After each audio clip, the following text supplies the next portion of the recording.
and let's click on Generative Expand. But you would notice that all of those details that were there right here in the expanded version are just garbage trash. What is that art right there? That's not art, that's AI mumble rap. This is crazy bad right there. What even is happening? I'm not gonna sugarcoat it, I'm gonna be straight with you. In this video, we're gonna be talking about 10 Photoshop skills that took people a long time to build, sometimes even years, that seems to be completely made obsolete by AI. Whether you choose to use AI or not, that is your artistic call, but it's the difference between spending 4 hours and 4 minutes. And many of these processes are thankfully not creative. They used to take manual work, hours and hours of skills, just to remove something distracting or do a thing that may not have creative influence. Let's take a look at these processes and see whether AI has actually taken over or there's a chance for our skills still. The first obvious one being removing or replacing items. In this case, removing this man in the background would be a Herculean task. There are strings on this tennis racket and the color of the top of the man in the background is the same as the strings. If you were to select the rectangular marquee tool here and just make a selection like this, obviously click on Generative Fill, type something like remove the man in the background. From the model drop down, pick whatever model you want and you would click on generate and gone.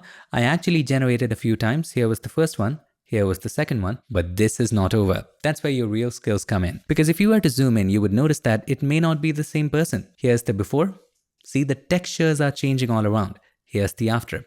It's changing the eye, the lips a little bit, the skin texture. So what do? We only apply it in areas where we actually need it. So I recommend just dragging and dropping the mask to the trash can, then holding the Alt key or the Option key and then clicking on the mask button. This creates a negative mask. Remember, black hides.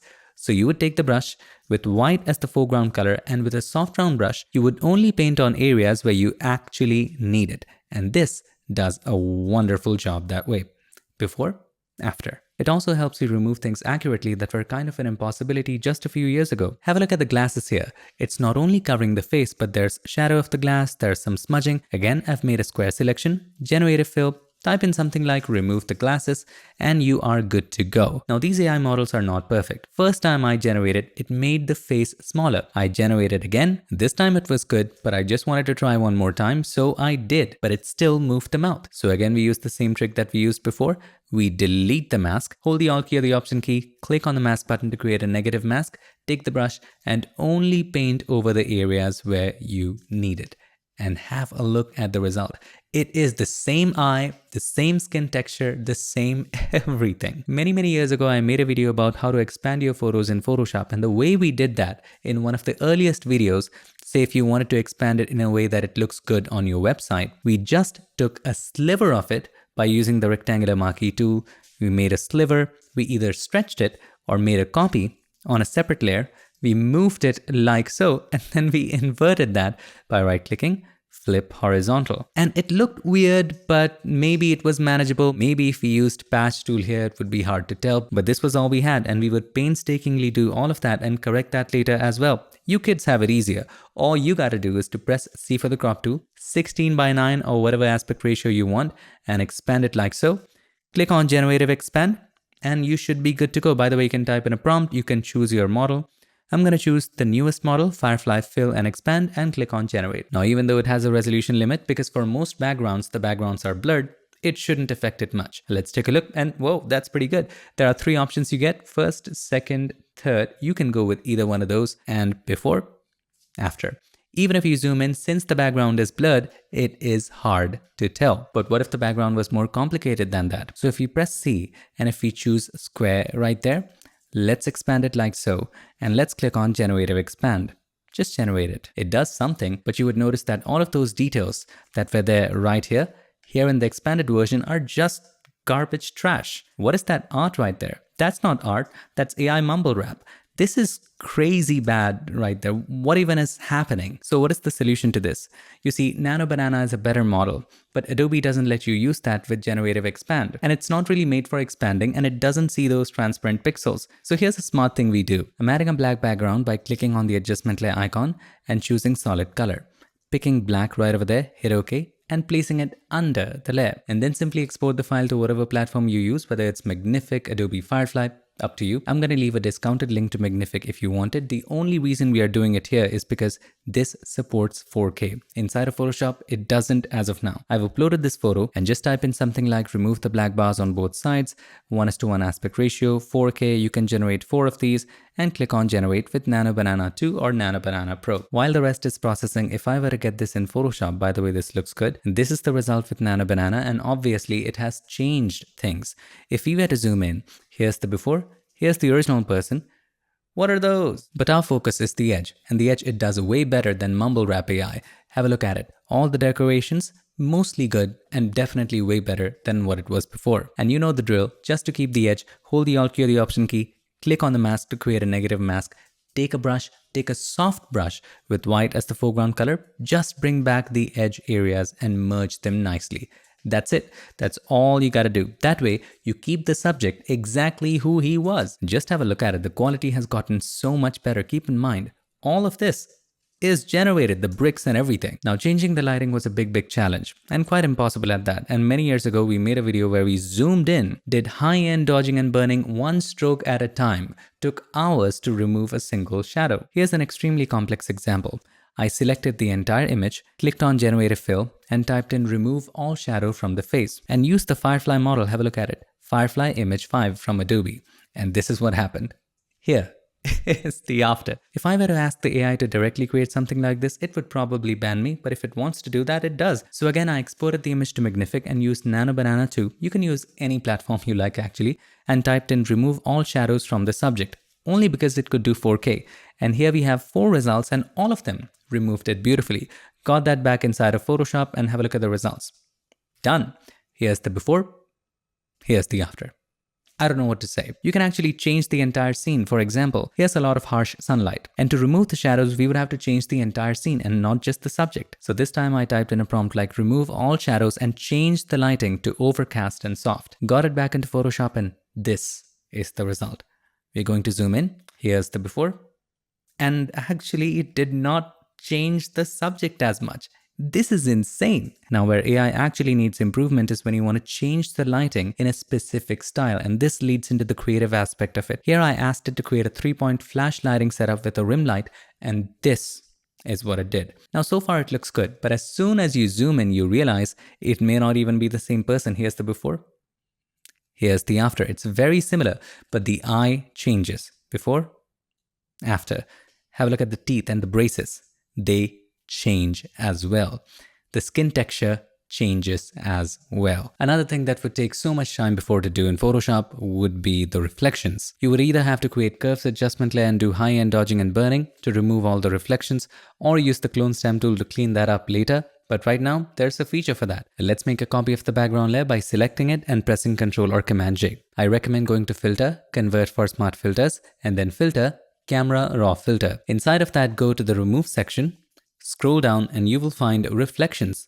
Just click on Apply. You can even control how much of the reflection you want, and if you take it all the way to the left, you see just the reflection. For higher quality, change the quality to best, and there you have it cleanly and beautifully removed. Now, although this reflection removal feature is actually for situations where you have an entire glass throughout the image, but it doesn't remove glare from glasses as of now. But if you were smart about it, you made a selection, went into Generative Fill, used Nano Banana, Flux, completely up to you.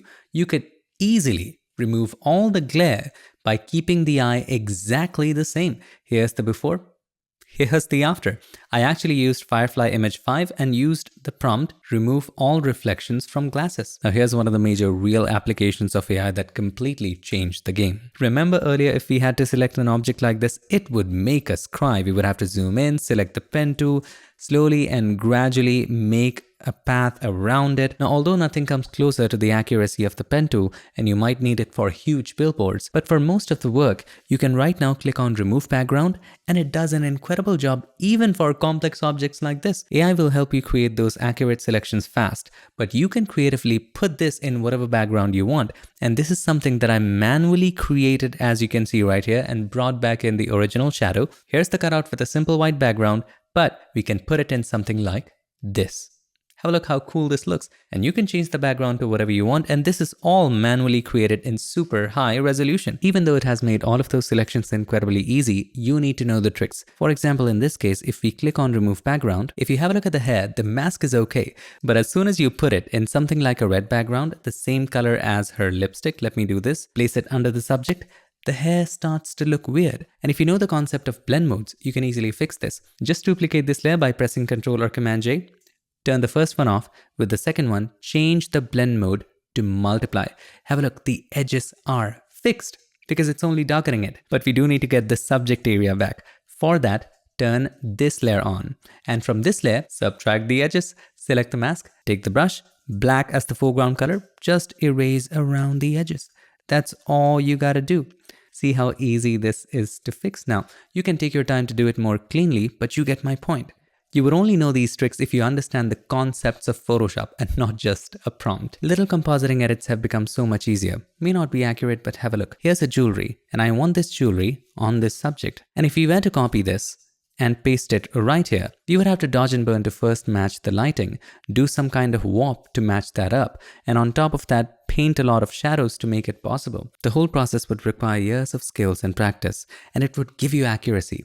But as much as I love to do it, I just have to share with you the reality. If you were to simply make a selection of this area, and with Generative Fill, you chose something like Nano Banana 2, there's an option for a reference image. You click there and you added the image of the same jewelry and typed in something like add that jewelry. More likely than not, since it's a smaller area, the resolution shouldn't be an issue. And this is what it generates. Now you can go back and compare the design of this.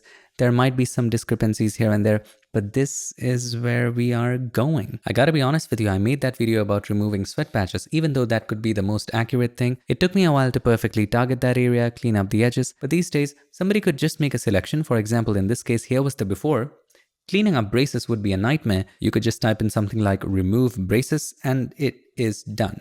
Keep in mind, AI is not perfect. It took me 3 tries for it to happen. Whether you're trying to get an accessory from a reference or just typing in something like add aviator sunglasses, it does that in a way that matches the lighting. And again, I would recommend masking just that area in. Now you gotta know that this technology is not perfect. It messes things up. So I took a picture of this watch on the table and I fed that as a reference image and tried to change the watch of this person from this to this watch right there. Here's the after, and you would instantly figure out the watch is being worn at completely wrong direction. First of all, this knob should be on that side, and on top of that, the text is terribly all over the place. And I would personally never buy a product based on an AI image of the product. Another incredibly massive change that has come about is removing all kinds of distractions. Earlier, you would have to take the spot healing brush tool and go over all these wires and cables one by one and still come back to correct all of these. AI has made this manual work incredibly fast, and I'll kudos on that. Create a new layer and simply with the remove tool, find distractions, wires and cables. Click on remove and it should do the job. Just make sure sample all layers should be checked and it's done. Here's the before, here's the after. Apparently I didn't have to create a new layer, but you get the point. Similarly with people, this is not a new feature. Find distractions, people, and it automatically finds the people, including my shadow taking this picture, and it gets all of them removed. Solo picture of my parents. Here's the before.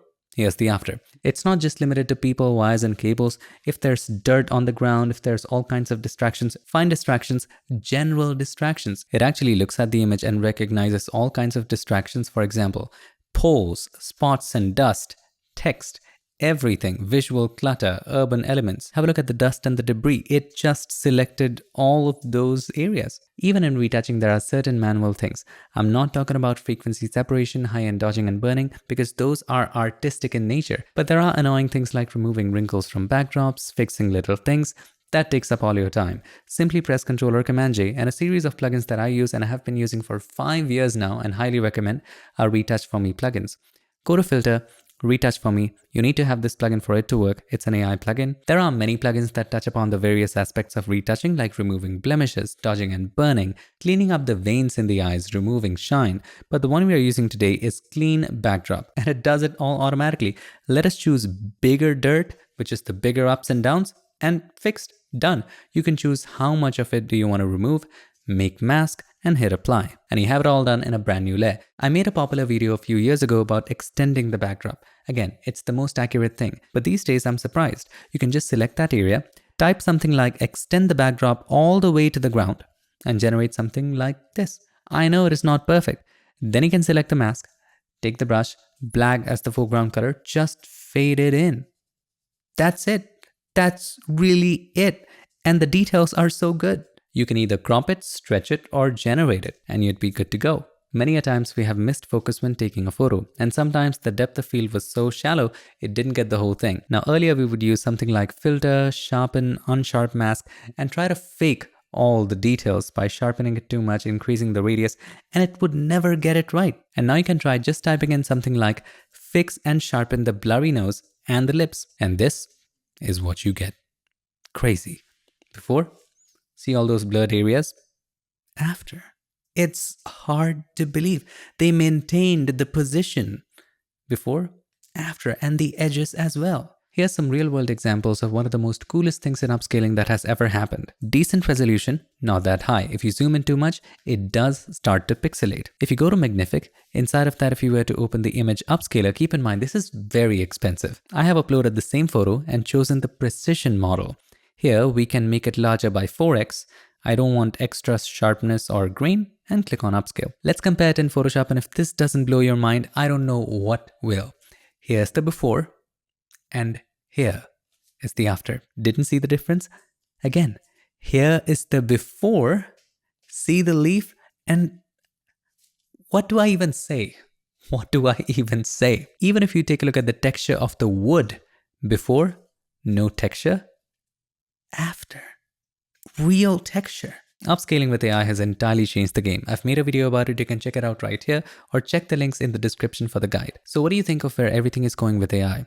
If you were to ask me, you're always leaps and bounds ahead of people who just know AI if you have the core fundamental Photoshop skills or core fundamental design or photography skills. Someone who doesn't understand it may create something with AI, but they won't have taste.